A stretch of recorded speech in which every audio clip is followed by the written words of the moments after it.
Now, moving on to the police force, the Inspector General of Police, IGP Kaide Adiolu Egbetokun, has approved the appointment of CSP Benjamin Hundeyi as a new Force Public Relations Officer, FPRO. Well, this was made known in a statement today by the outgoing police PRO, DCP Muyiwa Adejobi. CSP Hundeyi holds a BA Honours in English Language from Lagos State University and an MSc in Legal Criminology and Security Psychology from the University of Ibadan. Well, he obtained a certificate in Civil Military Coordination from the Martin Luther Agwai International Leadership and Peacekeeping Training Center in Jaji, Kaduna State. He's also an associate of the Nigerian Institute of Public Relations and a member of the International Public Relations Association, associate of the Chartered Institute of Personal Management of Nigeria. Now, still on the world news at 6, the Zamfara State Governor Dauda Lawal has claimed to know the actual location of terrorists and bandits operating in the state. He, however, lamented that he is unable to take action because he doesn't control the security apparatus necessary to arrest them. Governor Lawal added that he has the capacity to wipe out banditry in the state within 2 months if given direct control of security agencies, but it is unfortunate that the security operatives only receive instructions from Abuja. VP News understands that the governor broke down in tears while recounting recent attacks in a video which went viral on Wednesday, lamenting that when bandits recently attacked Shinkafi local government area, security forces on the ground refused to move because they lacked authorization from Abuja.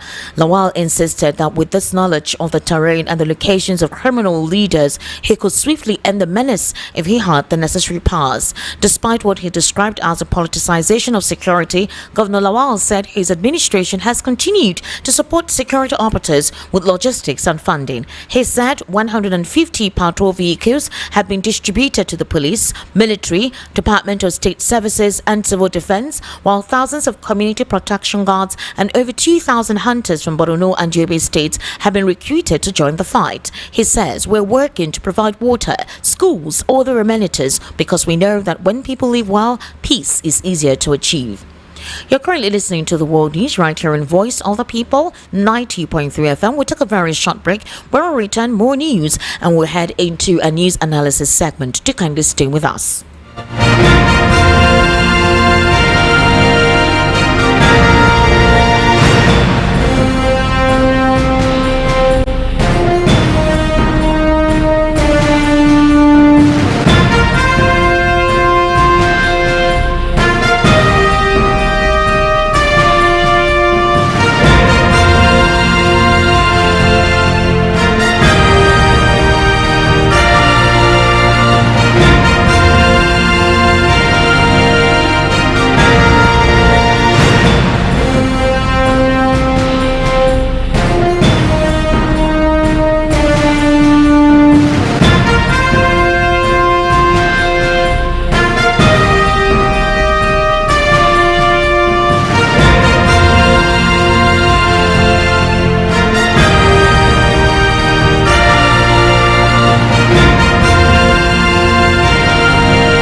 Thank you for staying with us. This is still the World News right here in Voice of the People, 90.3 FM. In more news reports, the African Democratic Congress has disagreed with the submission by the government of President Bola Tinubu that the country met its 2025 revenue target in August. The party questioned the revenue claims when the government continues to borrow huge amounts of money. The ADC, in a statement on Thursday signed by its National Publicity Secretary Bolaji Abdullahi cited a 21.22 trillion naira shortfall between the 2025 budget projection and actual collections as part of the government's claim of meeting revenue targets. The party also condemned the new 5% petrol tax and the 300% hike in international passport fees, calling them cruel and insensitive policies that punish struggling Nigerians and push more people into poverty while the government celebrates revenue collection. The statement was made available to correspondents who accused the Tinubu government of pushing out statements based on lies. They also disclosed that more claims are still false, which is not transparent and reflecting on the lives of Nigerians. Elsewhere, community leader and youth activist Bello Shagari, also known as Yeriman Shagari, has appealed for calm and unity as insecurity concerns grow in Shagari local government area of Sokoto state. In a statement addressing recent unrest, Shagari urged residents, particularly young people, to remain peaceful and cooperate with security agencies while government efforts to restore normalcy are underway. He disclosed that both the state and local federal government are aware of the situation, citing the recent visit by the Deputy Governor of Sokoto State to affected areas as a sign of government's commitment. Shagari stressed that achieving lasting peace requires discipline, unity, and the active involvement of the youth. Security agencies have reportedly stepped up patrols across the area to forestall further disturbances, while residents remain hopeful that the combined efforts of government and community will soon restore peace. In a very tangible situation that recently occurred between political parties amidst clash of the next upcoming elections. While the president has departed, more security concerns have come up and opposition political parties are already calling out the government of the day. The killers who actually affected some communities in Benue State, specifically those who are under suspicion, are already being arraigned at the court. Information reaching out also disclosed that while the situation continues, it has been made known through Facebook by the DSS that 9 prime suspects linked to the killings at the Federal High Court in Abuja have been charged, especially a suspected gun runner nabbed with 7 M16 rifles. The defendants include Haruna Adamu, Muhammad Abdullahi, both from our local government area in Nasarawa State, Tekende Ashua and Amos Alede, both from Guma local government area of Benue State, Halima Haliru Umar from Faskari local government area, Katsina State, Silas Idu Oloche of Agatu local government area in Benue, Nambo Tali and Timan Manjo, both natives of Plateau State, and Danjuma Antu from Jos North local government area of Plateau State. Well, commending President Bola Ahmed Tinubu and the DSS, Deji Adeojo says it is a welcome development and is a step towards the right direction, giving hope to the affected communities that justice will be done and the lives and properties of all those lost would not be forgotten. According to him, citizens cannot continue to spend years in custody without charge. He added that a reform process that actually ensures timely investigation and prosecution would reinforce the credibility of justice system and restore the public's confidence in the nation's institutions.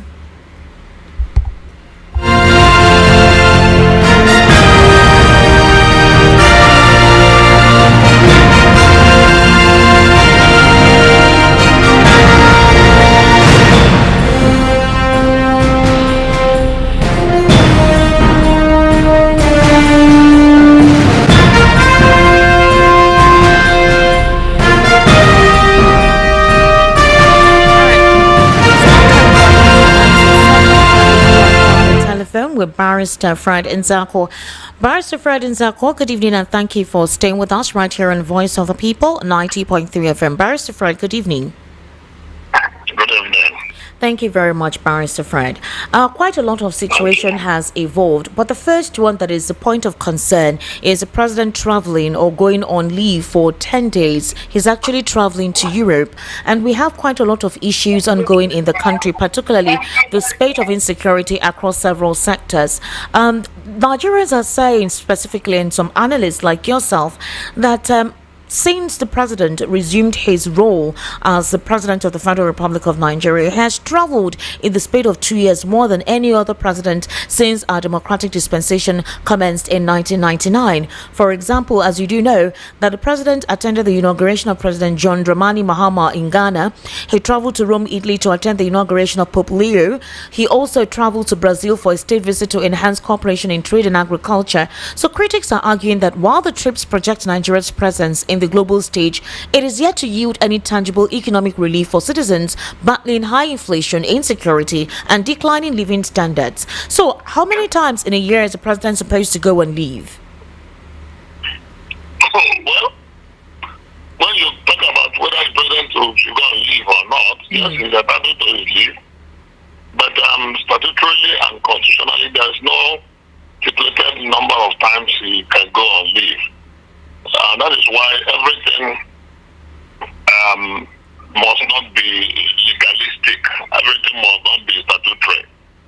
A father who has a lot of work to do in his house and abandons the home to go and enjoy somewhere can very easily be described by his children as not doing enough. Some may even describe such abandonment as irresponsibility. But Mr. President is entitled to his leave, yes. But Mr. President should also know that he can even hold his vacation within Nigeria in order to set an example that Nigeria is a place where you can enjoy your vacation. And there's nothing wrong with that. Some other presidents do that in other parts of the world. Yes, they can be on working leave. They can even be on complete leave in one certain corner of their country. And the whole world will focus on that environment.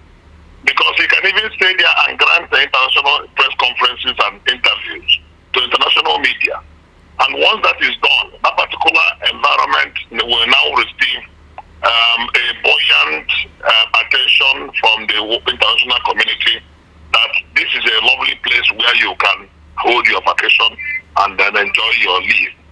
But that is on one side. On the other side, you now begin to ask, out of all the travels of Mr. President, which ones are official and which ones are private? That is what Nigerians don't understand. Because when Mr. President engages on private travel, they will connote it that it is an official travel to one other country or the other. Whereas the travel will be private. Yes, we know that as the president of the country and number one citizen, wherever he is like if Nigeria is there. And that is why he is referred to as the chief marketer of the country. But Barrister Fred, in the 17 months in office, the president and the vice, specifically the president, have actually undertaken 41 trips across 26 countries, collectively spending 180 days or 6 months in foreign engagements. Sometimes they are foreign trips. Sometimes they call it a sabbatical, like a working leave. He's on leave, but he's still working. So you said something earlier. Is there no part in this country that the president can decide to just take a moment for himself, stay away from official engagements, or rather, while he provides succor, while he needs a place that doesn't really have too much noise or officials around, but he's still engaging, he's still doing what he needs to do? That's one. Two, all these trips that he goes for, especially those that he considers to be leave or for private purposes, can these people, these presidents or heads of those countries, come down here, visit the president, rather than him having to travel out of the country to take any personal recourse or rest, aside from the official trips that he takes to market the nation? We sometimes act as a people that are lost in terms of what they want. We recall that Nigeria is the only country in most parts of the world where, when their president travel, officials of government will leave Nigeria to go and wait for him. They will shake hands with him in Nigeria. They will enter the aircraft to go and wait for him in the country where he's landing to receive him at the airport. Like what happened in Brazil? And after receiving him, it's not only Brazil, it happens all over, almost in every place where Mr. President has gone. And then after receiving him here, they will now come back to Nigeria to wait for him to come back, and they will receive him again at the airport. Some of these things make Nigeria look like a laughing stock as a people who are not only confused, but who don't know what to do with themselves. There's another thing that whenever a government official is addressing the public, you see one soldier or one policeman standing at the back of that other president. Or now the ministers have emulated Mr. President. And whenever he's addressing the public, then one soldier or one policeman will start at his back as his ugly. You don't get to see this in advanced democracies. You don't get to see this in countries where we are emulating from. So when you say Nigerian type democracy, there is an aberration of the norm. It is an upside deadness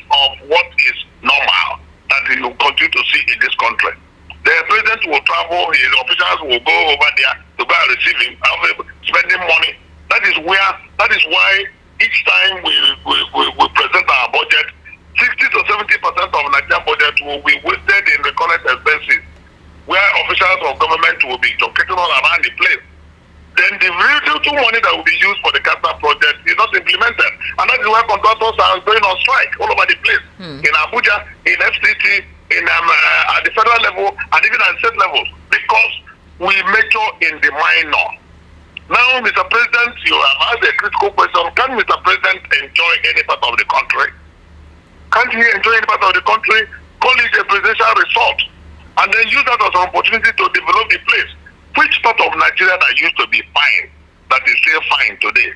Are you talking about just rights? Are you talking about the Obrukatu rights? Are you talking about the one in Lagos, the island in Lagos, or where in Nigeria now can you say is beautiful to host international community on tourism?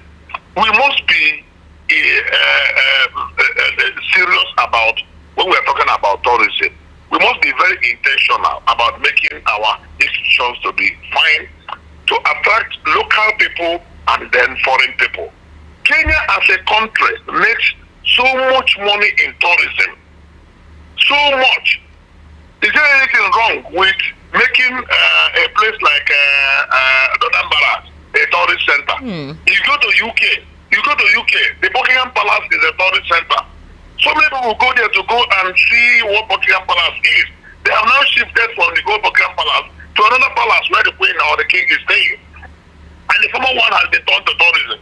And you go there and you spend so much money in pounds where you want to see and feel what tourism is all about.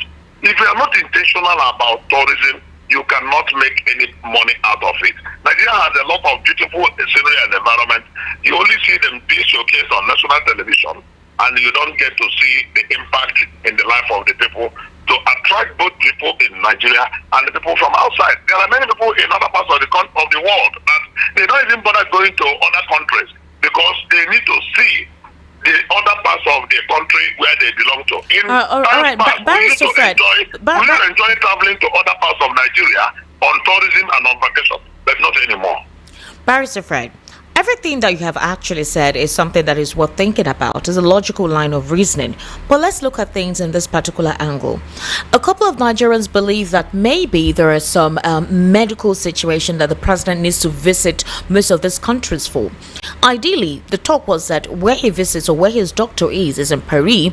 There is no official statement or official location as to who the president's doctor is, especially or those who attend to him in foreign places. So sometimes Nigerians believe that anytime he travels to these locations, either for a private visit where it's not a public visit, it is basically to take care of himself medically, upgrade whatever needs to be upgraded and all whatnot. But let's just say that is the president's business. Anything he needs to do to ensure that his health is okay, even if it means traveling outside the country. But which brings us back to the question, if indeed most of these trips that is considered personal is for his health check, health upkeep, or whatever upgrade is needed, does that not say something about the dire circumstance of upgrading our health and medical facilities in this part of the world, where none of these top politicians or individuals who have access to loads of money and connection don't necessarily have to travel out of the country? Don't they see these as an opportunity to equip our healthcare centers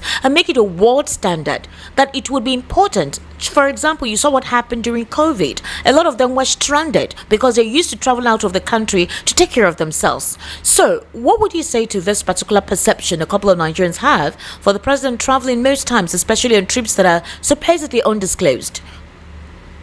Will almost be accused of sounding like broken records for continuously repeating the fact that we need to give attention, pay due attention to our health facilities in Nigeria.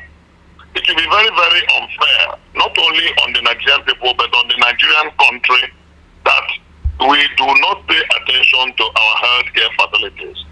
Despite all the humongous amount of money voted, both at the ministerial level and at the presidential level, and that even at the state government level, to take care of our health facilities. Yet, the people in government, at the slightest ailment, they get outside the country to go and take care of themselves. You now begin to wonder, why can't they bring that facility down to Nigeria? Eventually, even when they travel abroad, a lot of them will now be taken care of by Nigerians who have been squeezed out of the country on account of the terrible failing healthcare facilities in the country. they only go abroad to be treated by Nigerians in a foreign land. Why not bring the facilities down to Nigeria so it will go round to everybody? The Asoro Clinic gets a budget of between 3 and 5 billion naira every year. Yet, even the wife of Mr. President, the former president, said that there was not a single paracetamol in Asoro Clinic. It was a metaphor of the kind of thing that happened in our environment. Now, people have been asking, okay, why does Mr. President always go to take care of himself outside? Some of his trips are not only official, a lot of them are private. And some of them are an admixture of private and official. And that is why Mr. President will never touch only one country. He goes to one country, they will tell you that he will touch another country, but he will never miss to touch France and the UK. You know, and of course, they said those are places where his health is being taken care of. You give it to him that he will take care of his health. But other Nigerians, are they not also entitled to be taken care of? That is a critical question. If Mr. President is entitled, in United Kingdom, St. Mary's Hospital in Paddington, London, is where the Queen is taken care of. And if an ordinary man slumps on the street of London, he will be rushed to that same hospital where the Queen is being taken care of. That is a country that recognizes the fact that we are all human and we are all one and we are all common in the eye of nature. But when you come to Nigeria, there is nothing like humanity. There's nothing like everyone being equal in terms of life and in terms of natural expectations. There are incidences of making provisions for the rich and making provisions for the poor. It is one of the major indices of a country that is not growing. Nigeria is too much divided along the lines of the gulf between the rich and the poor. Mr. President has every responsibility to bring that gap and ensure that whatever is good for the goose should also be good for the gander. All right, Barrister Fred, the Zamfara State Governor, Daud Lawal, has claimed that he knows the actual location of terrorists and bandits operating in his state, but that he is unable to take action because he doesn't control the security apparatus necessary to arrest them. He said that he has the capacity to wipe out banditry in the state within 2 months if given direct control of security agencies, but that it is unfortunate that the security operatives only receive instructions from Abuja. He broke down in tears. If not for time, I'll play the audio for you while he was recounting recent attacks in a video that went viral on Wednesday. He said the bandits recently attacked a particular community in Zamfara known as Shinkafi local government, and that the security forces on the ground refused to move because they lacked authorization from Abuja. Barrister Fred, this is a state governor saying that he can track the location, the enclaves of this terrorist, but he cannot do anything. He's literally petrified to actually do anything whatsoever, whereby instruction has to come from Abuja. If a state governor is saying that if he is given the independence to control the state security apparatus, that in 2 months he will rout out Boko Haram and the bandits, in 2 months he will clear out insecurity in his state, why is he taking the federal government of Nigeria, the federal might, with all the equipment, machinations available to them to rout out these individuals? Don't you think this governor has just told us something, that there is a deliberate attitude from that aspect of the government in making sure that insecurity is eroded in this country? What's your take on this? The Zamfara State Governor Daud Lawal has not said anything new at all. He has not said anything new. A major general in the theater of war had one time lamented that they were not allowed to attack the terrorists and the bandits. In so many ways, he even made a video. And the next thing we saw was that he was transferred and retired. When Governor Ugwuanyi was the governor of Enugu State, remember when Nimbo in Ozo 1 was attacked? Ugwuanyi told Nigerians that he continued to call the military, and for hours they said they were waiting for approval from Abuja. And for 5 hours Nothing happened until so many people were killed in Nimbo in Ozo 1. Was why he went there and shed tears. And people called him a whipping governor. The man knew that he felt so sad that he had the opportunity to help his people. He made effort to help his people, but the powers that be frustrated it. In some other states in the north, they will tell you that they know what is going on, but that they don't have the command and control structure to attack the bandits. Recently, just yesterday, Mr. President, in a meeting with some governors from the Northeast, he said that they have to look into the issue of the police. Politics apart. That phrase, politics apart, coming from the mouth of Mr. President, is very heavy. It simply tells you, it's a veiled admission that politics and lack of political will are the reasons why we still have insecurity in Nigeria. It's as simple as that.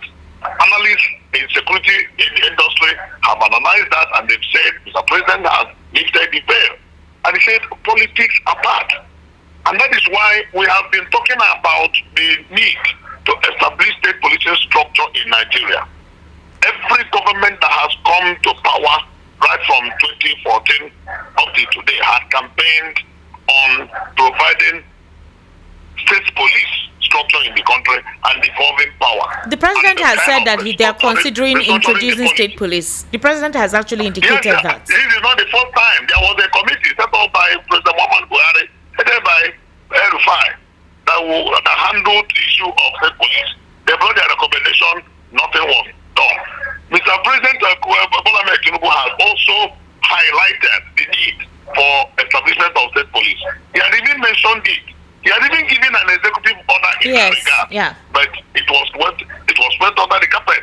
It was repeated yesterday in a meeting with North-East governors, and he said politics are bad. What does it tell you? That it is politics that has been fueling insecurity in Nigeria. It is that same politics that has not allowed the government to try the 400 names of terrorist sponsors that were given to Nigeria by United Arab Emirates. Meanwhile, everybody who is fingered or accused of sponsoring terrorism or involved in terrorist acts outside Nigeria gets the length of the law and is either imprisoned or at least will face trial. But when you come to Nigeria, everything is politics. Every damn thing is politics. It's terrible, economics, security, the life of the people, governance, structure, everything in Nigeria, population census, everything in Nigeria is politics. And that is why nothing is working in this country. Because even though politics should set the template or the direction of flow of other economic and other socio-economic activities in the country, overindulgence in politics is antithetical to good governance in any environment. And what we see in Nigeria is that we have a spate of overindulgence in politics against good governance, welfare, and the well-being of the Nigerian people. Barrister Fred, before I let you go, you know that the Nigerian military has actually declared that Simon Ekpa is wanted, despite the fact that the Finland government has charged him to prison for 6 years. After that, we heard that they will definitely they're working on making sure that he is repatriated. Others believe that his lawyer has been able to go about it in such a way in appealing the 6 years for him to attain his freedom.